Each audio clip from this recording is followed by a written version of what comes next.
Minuto de la hora 18 en toda la República del Paraguay. Arranca el especial TNT del día de hoy, señor Rena. Sí, señor. Hoy más que nunca es un tema que trasciende la sociedad, es un tema que está en el tapete. Hoy vamos a hablar acerca de aborto y educación sexual. Y para ello convocamos e invitamos a dos profesionales de primer nivel, señor Diego Romero. Asimismo, hoy tenemos con nosotros a la licenciada Carla Taboada. Ella es psicóloga clínica forense, perito de la Corte Suprema de Justicia, especialista en trauma relacional y fe. También tenemos al doctor Raúl Martínez, cirugía y urología infantil, egresado de la carrera de medicina, una posgrado en metodología de la investigación, posgrado auditoría médica por la UCMB. Bienvenidos, licenciada Carla y doctor Raúl Martínez. ¿Cómo están? Muchas gracias por la invitación. Y bueno, un tema súper candente e importante para hablar hoy, que está hoy en la mesa, ¿verdad? ¿Qué tal? ¿Cómo están? Bueno, un tema de debate, ¿verdad? Yo creo que vamos a tener muchas respuestas a la audiencia, positivas y negativas. Y eso es lo que es bueno que debatamos. Como sociedad y como personas que tienen un fundamento bíblico, obviamente vamos a hablar desde la ciencia y por sobre todo de la fe, que dice nuestra visión bíblica de las cosas y también que dice la psicología, que dice la medicina. Es por eso que invitamos a estos profesionales. Pero, ¿qué dice el artículo 109 de la Constitución Nacional? Dice, muerte indirecta por estado de necesidad en el parto no obra adjurídicamente el que causara indirectamente la muerte del feto mediante actos propios del parto, si ello, según los conocimientos y la expectativa del arte médico, fuera necesario e inevitable para desviar un peligro serio para la vida o la salud de la muerte, ¿verdad?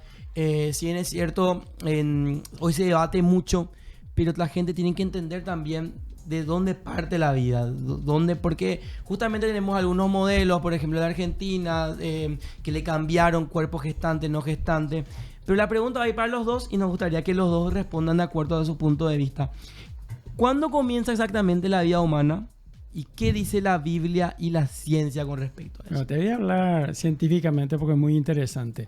¿Sabes a los cuántos días de gestación comienza a latir el corazón? ¿A los cuántos días? A los 21 días.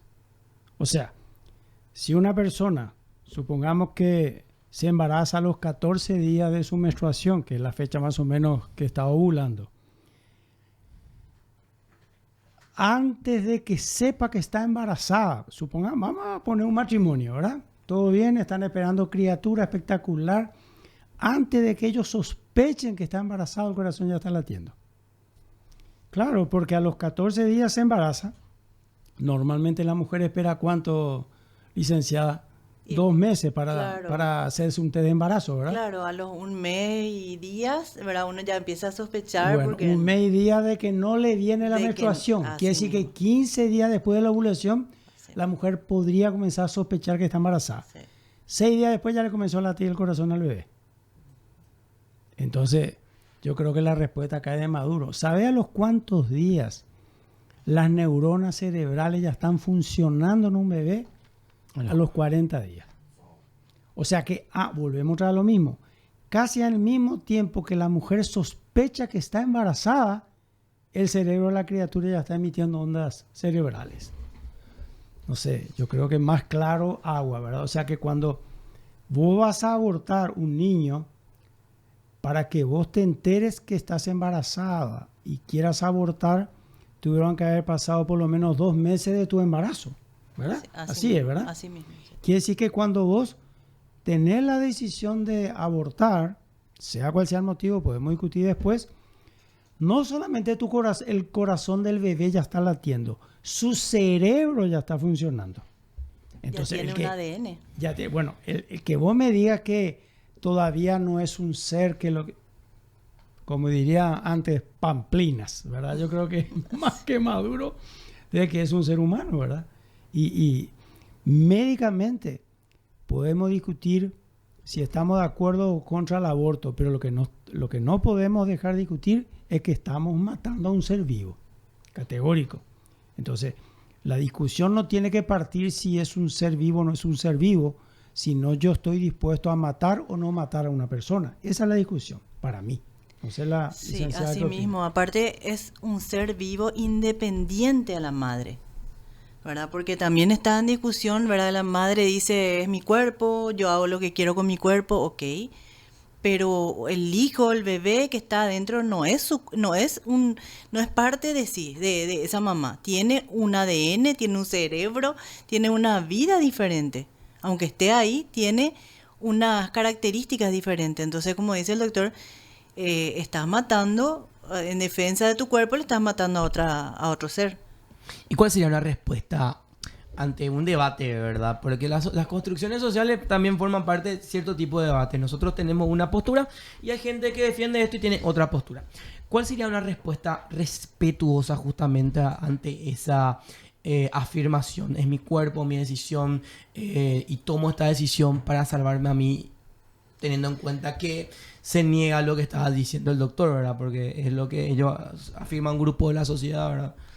Claro, o sea, lo que pasa es que vamos a debatir lo que es subjetivo, porque hay cosas que son objetivas, hay cosas que ya no hay forma de debatir como lo que está diciendo el doctor. O sea, la ciencia dice que el bebé ya tiene unas características, ya es un ser, ¿verdad? Eso no, ¿para qué vamos a discutir si la ciencia ya te muestra? Hay pruebas de eso. Entonces, al decir, bueno, ¿qué es lo que voy a debatir? ¿De que si le mato o no le mato a otra persona? Nuestra Constitución dice que nadie tiene derecho a matarle a otro ser humano. Entonces, ahí no encuentro la discusión. Entiendo lo que me preguntas, pero digo, entonces vamos a debatir realmente con las palabras que tienen que ser. El debate es, ¿tengo derecho o no tengo derecho a matarle a otro ser? Uh-huh. Doctor. Suena muy duro, pero... Sí, claro. Mira, yo trabajé un poco más de 40 años en emergencias médicas, ¿verdad? Y la eterna discusión, porque, como siempre dije, el 86% de los pacientes de emergencias médicas son accidentes de moto. Y hemos debatido el tema hasta el cansancio en los 40 años que me tocó trabajar ahí. Y el tema de muchísima gente, suspendamos las motos.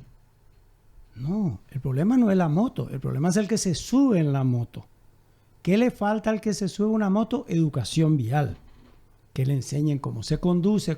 Yo soy motoqueiro y por la gracia de Dios tengo 68 años, nunca me accidenté. Algo estaré haciendo diferente al resto de los que manejan moto. Entonces, ¿cuál es la diferencia? No es la moto, es la educación de que se está arriba de la moto. Yo creo que con este tema del aborto ocurre exactamente la misma cosa.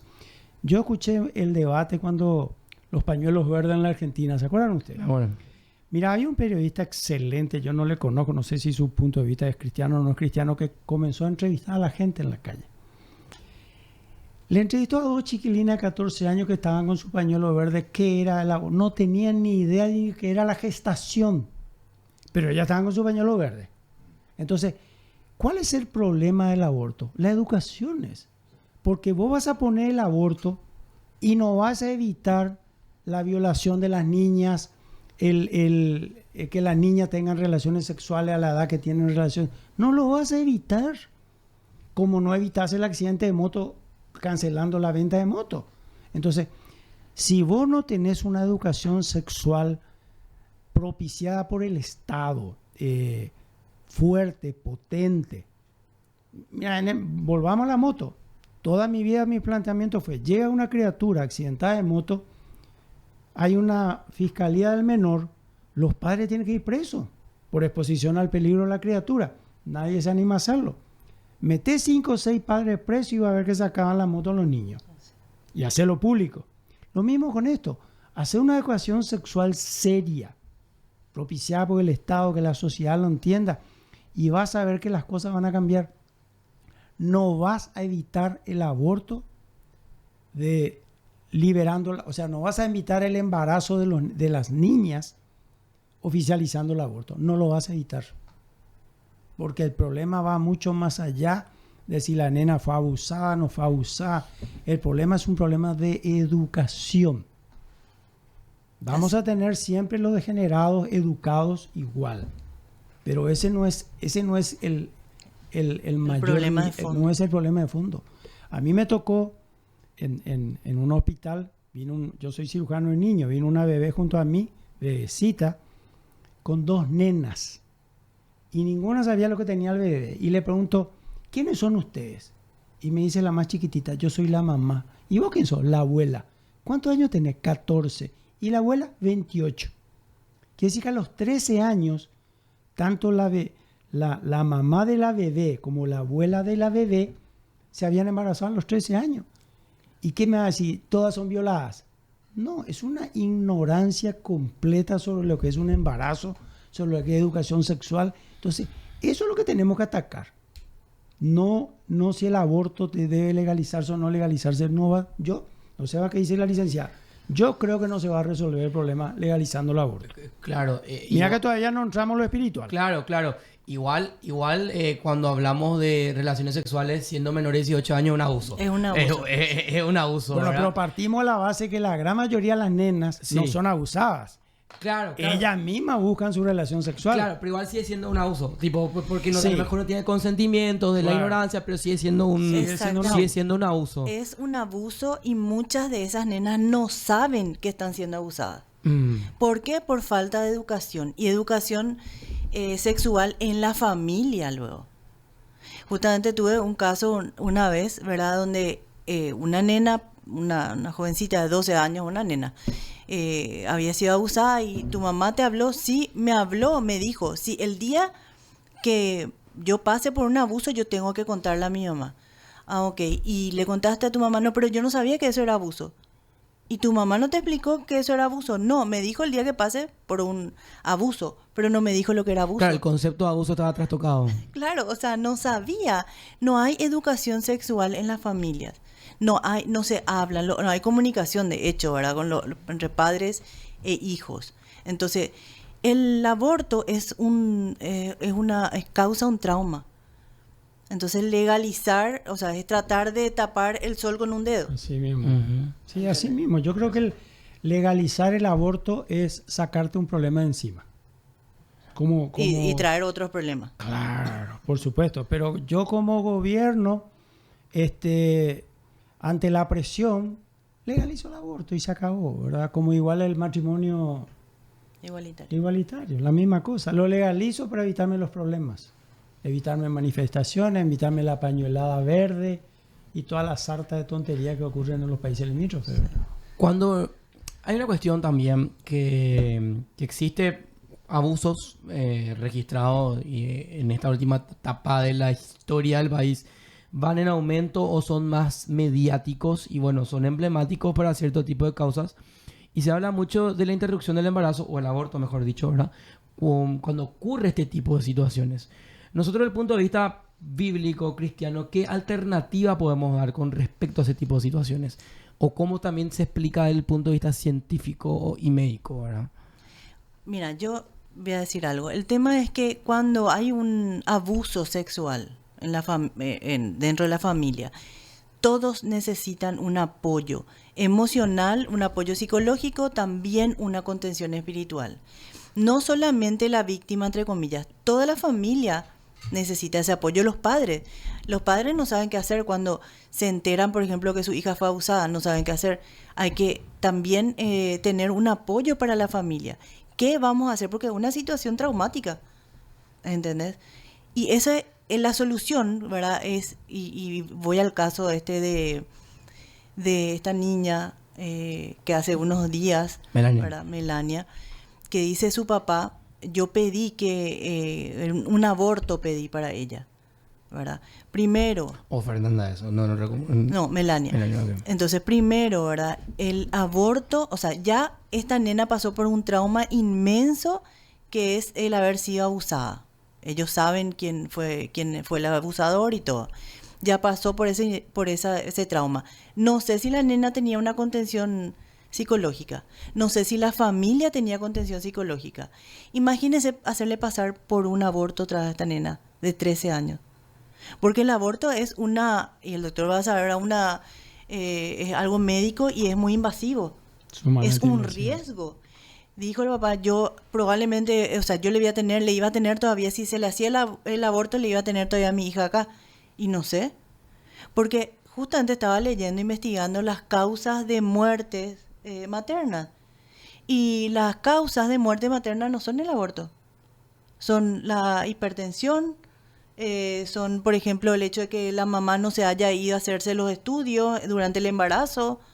O sea, muchísimas causas tiene, no el aborto. El aborto en sí es una cirugía, ¿verdad? Súper invasiva. O sea, no podemos decir que porque abortó, entonces por eso, si abortaba no se iba a morir. Aparte que al ser ilegal, el aborto no se iba a poder hacer en un lugar Claro. con todas las condiciones. Pero dado el caso, Se iba a ponerle tener que que se hacer hacía en un legalmente. lugar. Pero ponerle que se hacía legalmente. Ponerle que igual Sí. era legal. Igual tenía un tiene riesgo. sus riesgos. Sí, sí. Inmensos. O sea, operarle a una nena de 13 años, sacarle un bebé de su panza, de su útero, a una nena de 13 años, ¿cómo no va a tener riesgo? Entonces, ahí es querer solucionar con algo peor. Médicamente muy riesgoso, doctor, ¿no? Sí, el aborto es un procedimiento.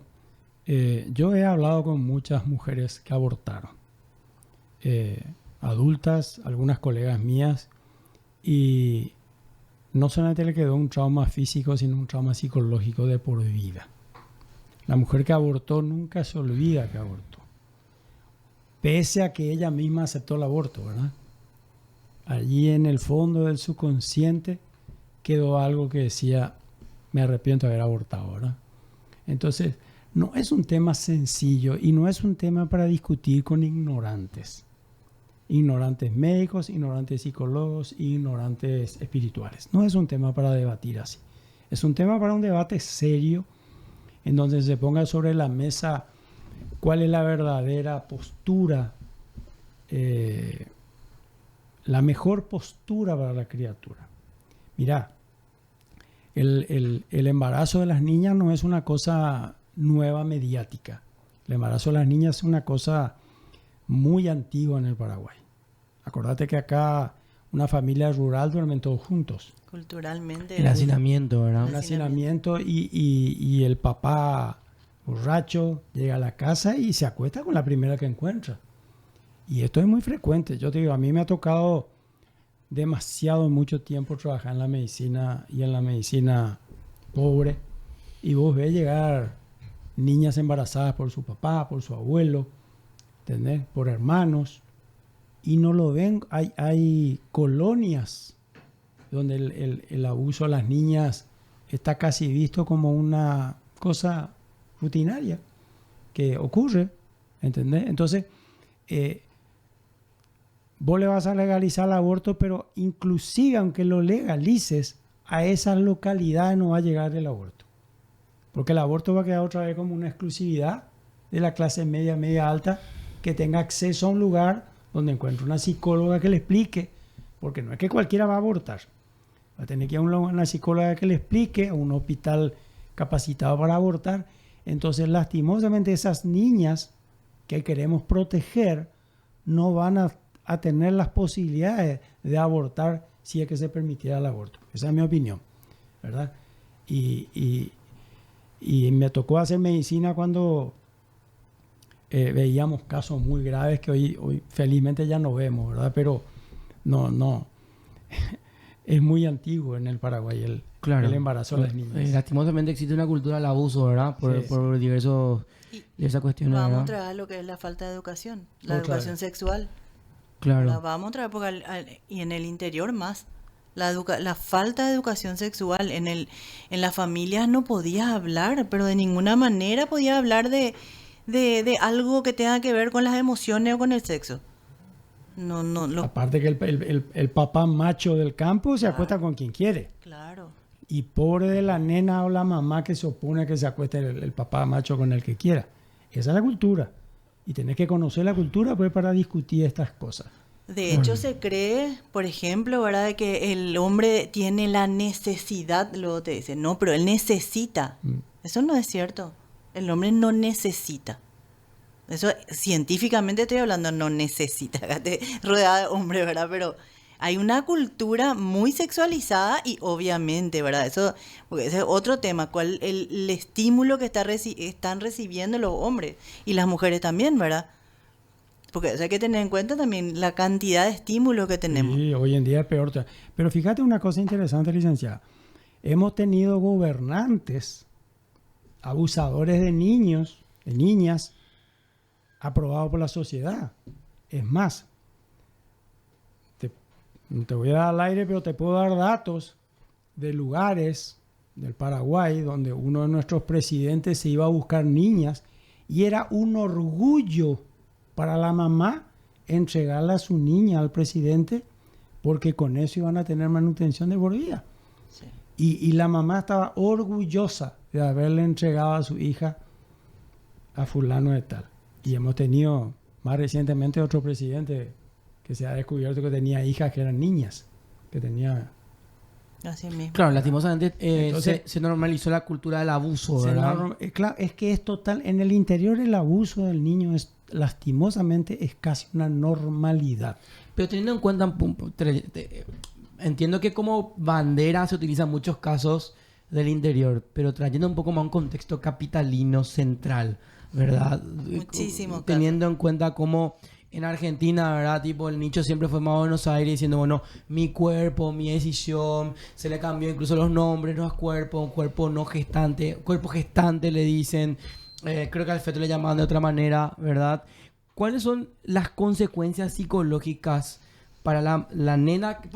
Me gustó lo que dijo el doctor con respecto al análisis de decir, bueno, lastimosamente si esto se legaliza no va a poder ser accesible para todos porque tiene un costo, ¿verdad? Pero hablemos, por ejemplo, de la persona que sí tiene un costo o de la persona que no fue abusada. Yo tengo relaciones sexuales con X persona, esa persona decide abortar ya de grande. ¿Cuáles son las consecuencias que tiene, por ejemplo? Tiene muchas consecuencias psicológicas. Por ejemplo, está la tristeza, la ansiedad, la culpa.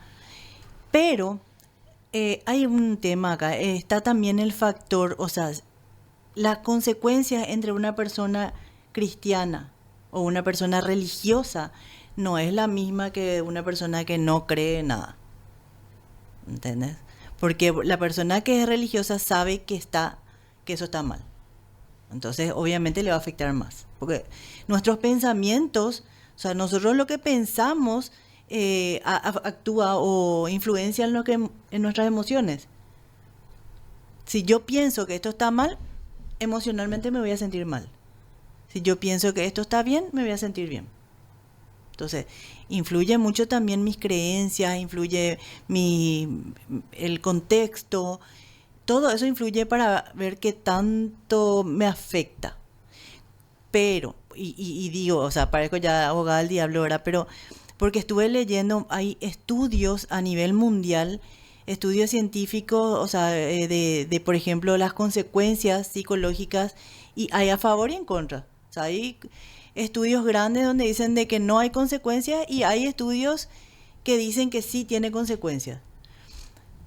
Digo psicológicamente, pues después lo físico ya es otra cosa. Entonces, ¿qué pasa? Yo creo que acá necesitamos estudios objetivos a nivel Latinoamérica, por ejemplo, cosa que no hay. ¿Y por qué? Porque acá detrás de todo esto pues sabemos que hay algo político muy fuerte. Entonces, mejor nomás vamos a lanzar una frase o un speech, ¿cómo se dice? ¿Verdad? De que está bien, de que esto va a salvar a las niñas y todo eso, y eso se va a creer y todo el mundo cree. Todo el mundo cree, nadie analiza, nadie hace un estudio serio, sin sesgos, ¿verdad? Nadie dice nada en contra. ¿Por qué? Porque hay toda una influencia política acá. Así mismo, ¿no? Y te digo, son cosas que me estorba y mejor que las chuto, ¿no? Entonces, quieren el aborto y para no tener 50 personas ahí afuera que me acosen, y dale, vamos, metele, ¿entendés? Me acuerdo en el Congreso hace muchos años se debatió el tema del uso de un anticonceptivo, ¿verdad? Uh-huh. Y a rajatabla todo el Congreso dijo, sí, se aprueba. Y salió el doctor Chiola, que era médico, y dijo, muchacho, eso es abortivo, le dijo. ¿Cómo? ¿Qué? Y ahí explicó científicamente lo que se iba a aprobar. Y allá, no. Quiere decir que si Chiola no estaba en esa sesión del Congreso, se iba a aprobar algo porque nadie entendía lo que se iba a aprobar. Así nomás se toca el tema. Entonces, esto se va a tener que discutir en el Congreso donde vas a tener una mayoría de gente que no tiene ni más mínima idea de lo que se está discutiendo ni de qué significa, y se va a aprobar porque es políticamente aceptable. ¿Entendés? Y lastimosamente se va a aprobar porque estamos influenciados por los tiempos. Y son nuevos tiempos. ¿Entendés? Entonces, mira, vamos un chiquitito a entrar en la parte espiritual. Hace poco leí un artículo que es sobre el Papa, nuevo Papa, ¿verdad? Que decía que el matrimonio tenía que ser entre un hombre y una mujer. La Iglesia Católica se levantó a decir que este Papa es un retrógrado, que son nuevos tiempos. O sea, por fin un tipo que apoya el matrimonio como Dios manda, y la misma Iglesia le critica porque es un Papa retrógrado. Y lo mismo va a ocurrir con esto. No, los nuevos tiempos. Entonces se va a querer aprobar algo que no se conoce. Doctor, te quería preguntar, teniendo en cuenta todo esto de análisis y también como gran hombre de Dios que es, ¿verdad? Con todo el respeto que merece, en un mundo ideal o en un estado presente, ¿cuáles serían las alternativas médicas para proteger, por ejemplo, a una mujer o una menor o a la que fuese dentro del embarazo, por así decirlo? Mira, la verdad que en un mundo ideal no vamos a evitar que una niña se embarace. Pero yo creo que una niña que se embaraza es porque su cuerpo ya está capacitada para ese tipo de embarazo. Dios no va a hacer algo mal, ¿cierto? A Dios no se le escapó que una nena cuando ovula ya se puede embarazar. Porque si no, pues iríamos contra que Dios sabe todo, ¿verdad?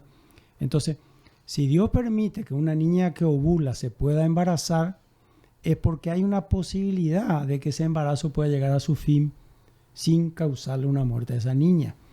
Yo no sé qué ocurrió con esta criatura que falleció, pero hay que ver si tuvo el seguimiento médico adecuado, si estaba en un hospital adecuado, si los médicos que le iban a tratar entendían lo que estaban tratando, porque ahí tenés muchas cosas, cavidad pelviana, canal de descenso, tamaño de la criatura, pero hoy en día vos tenés fetos de 500, 600 gramos que son totalmente viables.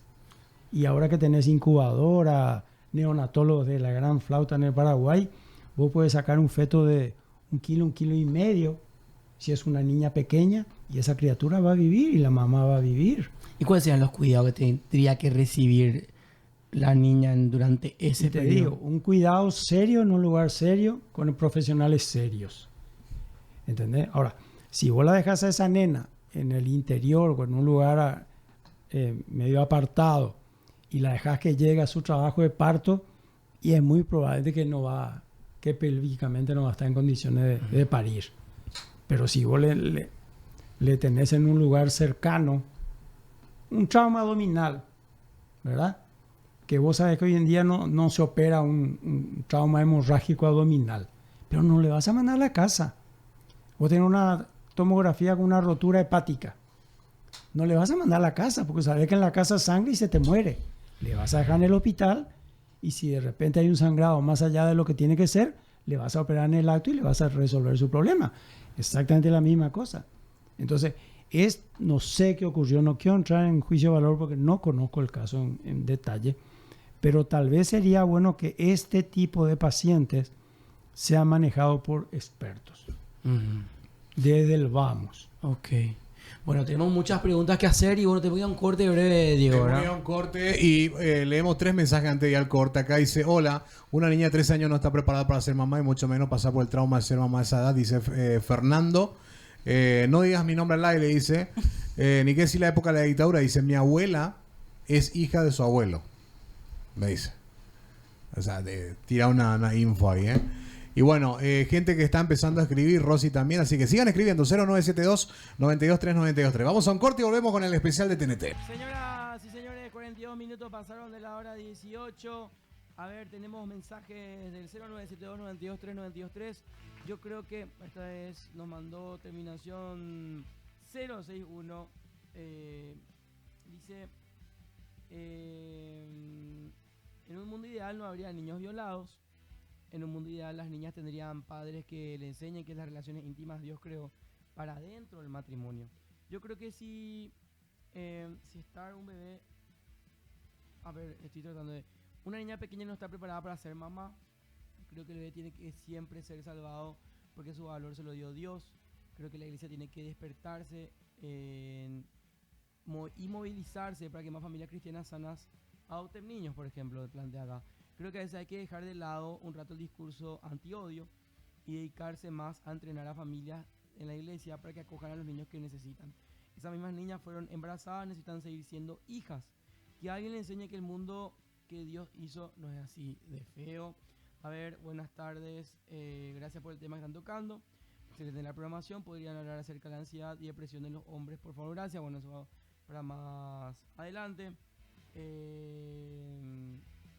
Bueno, decir que una niña de 13 años queda embarazada porque es voluntad de Dios es respaldar la violación. Decir que está lista para embarazada, decir que está preparada para tener relaciones es apología a la violación.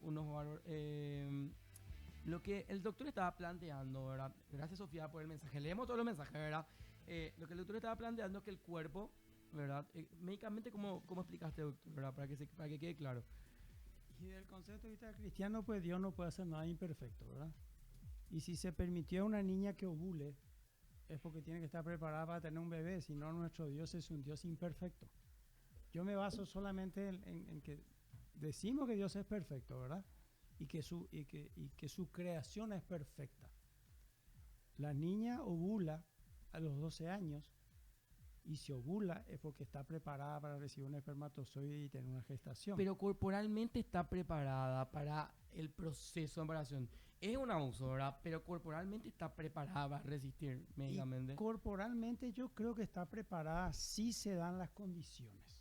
De hecho que está preparada porque hemos tenido niñas, lo conté acá, 2 niñas de a los 14 años ya tenían bebé en brazos, quiere decir que se embarazaron con 12 o 13 años.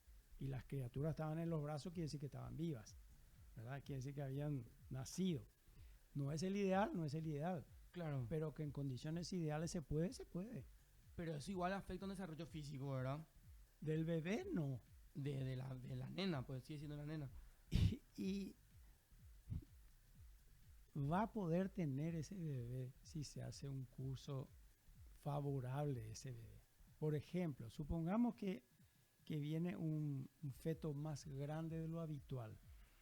Hoy en día se puede interrumpir el embarazo porque tenés condiciones de terapia intensiva neonatales muy buenas para mantener un bebé fuera de la panza de la mamá, hasta inclusive con 6 meses, 5 meses y medio. Entonces, si es un riesgo de vida, la criatura es muy pequeña, interrumpí el embarazo antes. Y ese bebé tiene posibilidades de vivir y la mamá va a vivir. O sea, no creo que sea un impedimento. Yo no creo en un Dios imperfecto. Para mí eso cierra la discusión. Dios no va a permitir que una nena ovule si no está en condiciones de embarazarse, porque es natural, es naturaleza pura. Claro, pero explicándole más a los oyentes que a los oyentes que están en otro lado, no debería pasar eso. Claro, vos no vas a tener una nena que tiene 25 kilos con un bebé en la panza que tiene 6 kilos, porque claro, obviamente ese producto no va a poder salir de esa nena. Claro. Pero hoy en día vos podés hacerle una cesárea programada mucho antes y ese bebé va a tener mucha posibilidad de vivir y la mamá también. Y lo que deberíamos preguntar también es que en un mundo ideal no se embarace luego, que no tenga relaciones, ¿verdad? Tipo, por supuesto, pero estamos hablando si ya se embarazó, ¿verdad? Claro, en ese escenario. En ese escenario. Para dejar claro así es. Claro, en un caso, porque, a ver. Lo que pasa es que sí, emocionalmente, psicoemocionalmente no está preparada. Ahí está. O sea, su cuerpo está preparado, como dice el doctor. Ahora, psicoemocionalmente no está preparado, por supuesto. Eso sabemos, ¿verdad? De hecho, no sé, 18 años tampoco está preparada psicoemocionalmente para tener un bebé o para tener una familia, ¿verdad? Ahora, lo que pasa es que volvemos a traer lo que es la educación sexual. Volvemos a traer lo que es la contención de la familia, la educación de la familia. O sea, claro, lo ideal, y sabemos que la ley también dice que, o sea, la ley, ¿verdad? Hasta los 18 años, claro, sos una nena todavía. ¿Entendés? Entonces, el tema es que igual nos saca eso, que hay que educar a nuestros hijos, a nuestras hijas especialmente, a los hijos también, a los hombres. A las nenas y a los nenes hay que educarle en la sexualidad. Hay que educarle sexualmente, o sea, hay que hablarle, hay que comunicarse, hay que preguntarle, hay que informarle, no hay que suponer. ¿No entiendes? Eso es lo que yo entiendo de que dijo el doctor, ¿verdad? Hay tantos absurdos. Un niño de 18 años no puede tomar, pero puede ir a la guerra a matar Claro, o a morir. no sé, ¿Verdad? Y es un absurdo. es un absurdo. Si vos no estás preparado ni para tomarte un vaso de cerveza, ¿cómo estás preparado para ir a un frente de batalla a matar o a morir? Esos son absurdos que se han ido permitiendo por las presiones del momento. Entonces, lo mismo ocurre con la educación sexual. Nadie quiere enfrentar el hecho de hacer una buena educación sexual, una seria educación sexual. Y nosotros como cristianos, ¿cuál es nuestra base de educación sexual? Y la Biblia es clara. Sí. El matrimonio, el sexo está hecho para el matrimonio. Y vos no te vas a casar, y hoy en día menos todavía, no te vas a casar con una nena menos de 18 años porque es ilegal. O sea, ya partimos de ahí, ya partimos de que el matrimonio va a resolver el problema del embarazo precoz. Pero tenemos una fuerte presión social. Hoy en día los niños de 12 a 13 años andan por la calle y antiguamente era solamente el varón el que quería tener sexo pronto. Hoy en día las nenas quieren tener sexo pronto. Totalmente. Es un orgullo desvirginarse. Esa es una realidad. Entonces, Claro, no debería de ser eso, ¿verdad? No, Tipo, no claro. debería pasar eso. no tipo, debería pasar no. eso. Pero ahí te das cuenta que todo es, podríamos llamarle cultural y por épocas. Porque porque para el varón antes era un orgullo tener relaciones sexuales antes de los 18 años. ¿Por qué? Cultural era. Ahora las nenas, como vos decís, doctor, y sí, ¿y por qué? Bueno, ¿y cuál Ahora pues las nenas, las chicas, las mujeres pues ya se ¿cuál liberaron. sería nuestro aporte, verdad, como cristiano a una sociedad cultural? La ¿verdad? palabra es la única verdad. Y Dios lo que nos da en la palabra es para nuestro beneficio. Si Dios te está diciendo no tengas relaciones sexuales antes del matrimonio, es por algo. Ujú. No es porque prohíbe, porque quiere nomás. Es por tu bien, es por algo. Es porque dice, si vos tenés relaciones sexuales con alguien que no es tu esposo, ¿qué es una relación sexual? Es un vínculo el mayor vínculo que puede haber entre dos personas. ¿Y cómo vos vas a tener ese vínculo con alguien que no se va a casar contigo? Que el día de mañana, y ahora con todo lo que hay, el día de mañana subió tu foto o tu video y, no sé, te expuso delante de todo el mundo, hablo de los adolescentes, ¿verdad? Qué sé yo, y bueno, te quemó el que supuestamente tenía el vínculo profundo contigo. ¿Entendés? Entonces, ¿qué pasa? Eso causa sufrimiento. Entonces, Dios lo que no quiere es que nosotros suframos de balde, como se dice, ¿verdad? Entonces te está diciendo, no tengas ese vínculo profundo con alguien con quien todavía no te comprometiste o no se comprometieron legalmente para toda la vida, porque te va a traer sufrimiento. Acá, por ejemplo, dice, escuchando así un poco, qué bueno sería que en las iglesias hayan cursos de educación sexual para que padres puedan capacitarse, ¿verdad? Es lo Es que como iba un a tabú decir. eso, ¿eh? ¿Verdad? Hay cursos de padres. Nuestra iglesia por lo menos tiene cursos de padres. Sí. Está habiendo más cursos ahora. Sí. Convengamos, en los colegios también, ¿verdad? Convengamos que los padres todavía no están no se van. Por ejemplo, en los colegios hay una escuela de padres en algunos colegios. Se convoca a los padres, se van de 500 padres se van 3. Sí. En las iglesias la misma cosa. Generalmente se llaman las madres, no se llaman los padres. Generalmente las madres, ¿verdad? Con suerte. Y en las iglesias la misma cosa. Se va a hablar de educación sexual, se va a hablar de, de aborto, lo que sea. Se van pocos. No hay un interés. Realmente yo creo que ese es el problema. ¿Verdad? La gente, los padres de repente nos creemos, no sé, muy autosuficientes, creemos que sabemos todo, no sé. No sé si viene por ahí, ¿verdad? Te puedo contar históricamente una anécdota sobre cómo la Biblia protege al ser humano. No me acuerdo qué fecha, 1500 más o menos tuvo la famosa peste bubónica que arrasó Europa. Ujú. La 2/3 parte de la población europea se murió por la peste bubónica, ¿verdad? La única raza que no se murió eran los judíos. Tanto así que ellos creyeron que los judíos contaminaban adrede a la gente para matarla, para sobrevivir los judíos. Cuando se hizo un estudio serio, se vio que el cuidado de la materia fecal del judío por la Biblia, ¿entendés?, evitaba que ellos se contaminen.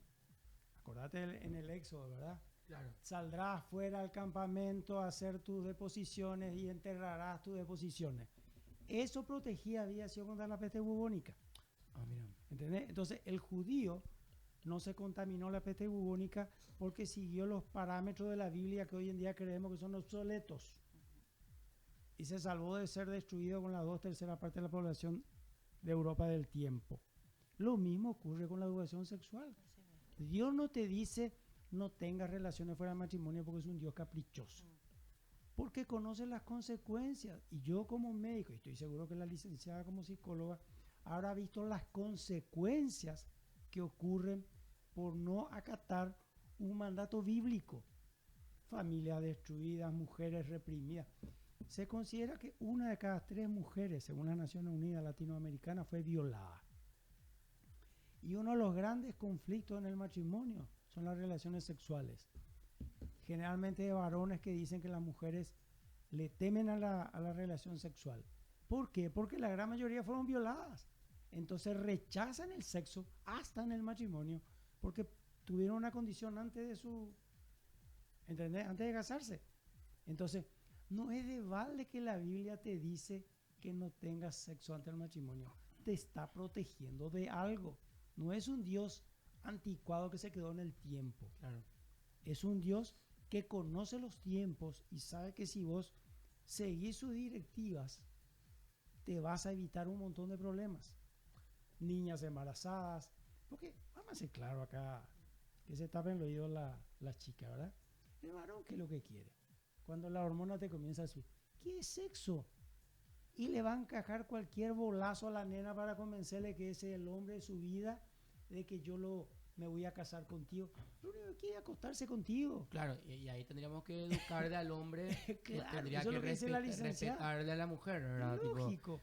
Pero no podés olvidarte, no podés dejar de lado la mentalidad del varón. Claro. El varón tiene un propósito, el que está apartado de Cristo, te decía. Por eso también en las iglesias hay cursos, ¿verdad? De Claro, hombría, hombría. ¿verdad? Donde ante todo respeta a la mujer porque es una creación de Dios, te respeta como persona, ¿verdad? Es que nosotros tenemos el machismo, eso es categórico, y eso viene de la Biblia ya. O sea, cuando Dios le dice al hombre que tiene que amarle a su esposa, qué sé yo, él ya estaba luchando contra el machismo, porque el hombre pues siempre quiso someterle o quiso actuar como es más instintivo, ¿entendés? Entonces ya por eso la Biblia a mí me parece fabulosa, como Dios va poniendo todo en orden. Pero creo también acá, como estábamos hablando del tema de la falta de educación también en la iglesia, y mira que no solamente en el área sexual, hasta en la teología. Se entienden mal muchas cosas. Los jóvenes crecen pensando, por ejemplo, que Dios es un Dios que solamente pone límites. Porque como Dios... Tipo represor, ¿verdad? Un represor porque, claro, te dice de que no tenés que tener relaciones sexuales, y yo que estoy tan enamorada de este muchacho, o el muchacho está tan enamorado de esta chica, ¿cómo no vamos a tener relaciones sexuales? O sea, ¿entendés? O sea, hay que aprender, hay que entender, hay que leer la Biblia, hay que estudiar, y hay que hablar también de educación. Y en las iglesias también hay que hablar de educación sexual, cosa que se está hablando más, pero creo que falta mucho Aparte todavía. que acordate que hoy con un clic Sí, vos tenés en tu celular todo lo que quieras. sí, Que antes nuestro... Es un riesgo otra Por vez. suerte a mi padre nunca se le dio por ahí, ¿verdad? Pero nuestros padres y nuestros abuelos se tenían que esconder para ver pornografía. así mismo. Hoy la Ahí tenés en tu está, teléfono. claro. Es más, si no la querés ver, te la van a mostrar. Así mismo. Porque te va a saltar solo aunque no la quieras Claro. ver. Entonces, vos te imaginas un niño de 12, 13 años hiperestimulado ya del celular. Claro. Yo tengo nietos chiquititos y de repente vos te das cuenta que le saltan su dibujito animado, le saltan cosas que no corresponden para que ellos vean. La sobreestimulación. Sobreestimulación y sobreestimulaciones sexuales. Entonces, ¿cómo escapar de esa realidad si no hay una buena educación dentro de la Y familia? vamos a traer la cultura que dice que antes, por ejemplo, era el hombre tenía que ver, o sea, no estaba mal visto que el hombre vea pornografía. No, claro. La mujer en Claro. todo caso sí estaba mal visto, el hombre no. Era O- normal. claro, se normaliza muchas Se veces normaliza. la cultura de... Se normalizaban tantas cosas que hoy vemos y decimos, tenemos un discernimiento correcto y decir, bueno, esto está mal, ¿verdad? Sí. Yo creo que el aporte justamente de nosotros como iglesia a la sociedad es justamente pregonar, ¿verdad? Que esto es abuso, relaciones entre menores es abuso, ¿verdad? Y otras cosas más. Mira, Es que- yo te voy a decir algo, abuso y es algo que suelo decir y se quedan con la boca abierta, abuso es irte por la calle con tu hijo de 10 años y ver un cartel gigante con una chica semi desnuda con su ropa interior, ¿verdad? Posando ahí. Eso es abuso para una criatura de 10 años, de 8, de 12. Mm, Es normal, pero es un abuso. no debería ser normal. No, claro que no debería, pero vos te das cuenta de que pasa el tiempo y hay más cosas que se van normalizando. Y hasta nosotros mismos pensamos, no, qué exagerada, ¿no? Qué retrógrado. Claro, Pero y un una abuso. sociedad hipersexualizada, como decía el doctor. Claro. Le agradecemos el tiempo, ¿verdad? Pasó ya una hora, ¿verdad? Pero yo creo que el tema da para más, ¿verdad, Diego? Sí, señor, claro que sí. O Nosotros una estamos... reflexión final también. Que Una reflexión, eso queríamos por pedirle. favor. Por el tema que hablamos, hay mucha gente escribiendo, hay muchas familias, muchos padres y muchos adolescentes también. Bueno, mi reflexión es, volviendo al aborto, ¿verdad? Y los casos que vimos en estos tiempos, es que tiene que haber una comunicación, una educación en la familia, tiene que haber padres más presentes, padres más instruidos, no es excusa decir yo no sé manejar la tecnología o yo no sé de este tema, como mamá tengo que instruirme. Si ya tengo hijos, tengo una responsabilidad. Como papá también tiene que haber una presencia de ellos y eso es una cobertura para nuestros hijos. No digo que va a ser 100% porque ellos están, como yo siempre digo, el mundo es una jungla, ¿verdad? Están expuestos a esta jungla, pero por lo menos voy a cumplir mi rol de mamá, de protectora y de papá, de protector, poniendo esas barreras que yo puedo poner. ¿Entendés? Entonces ahí vamos a protegerle de alguna manera a nuestros hijos ya. Y bueno, hasta ahí cada uno puede llegar a la familia. Y después hablar de estos temas, creo que la iglesia tiene que hablar mucho más, tiene que hablar sin miedo. Sin miedo. Perfecto, doctor. Dice que la conquista de América fue con espejito, ¿verdad? Tanto así que hoy se dice nos vendió un espejito, ¿verdad? Yo lo que creo que nosotros tenemos que decirle a nuestra gente que no compren espejitos. Cuando se va a tocar un tema así, hay que estudiarlo, hay que analizarlo, hay que discutirlo y tenemos que reconocer que a veces no sabemos, entonces tenemos que recurrir a gente que sepa, ¿verdad? Y porque si seguimos comprando espejitos, mañana nos vamos a arrepentir. No sé si este año o el año pasado vino un pastor de la Argentina y haciendo un análisis dijo, por favor, sigan ustedes haciendo lo que están haciendo, porque nosotros nos dormimos y hoy estamos arrepentidos, porque lo que se consiguió en la Argentina ya no hay vuelta atrás. Y nosotros como iglesia seguimos en las cuatro paredes orando y clamando, pero no hacemos nada. Y nos vamos a comprar espejitos. Bueno, qué impresionante. Un fuerte aplauso a nuestros invitados del día de hoy.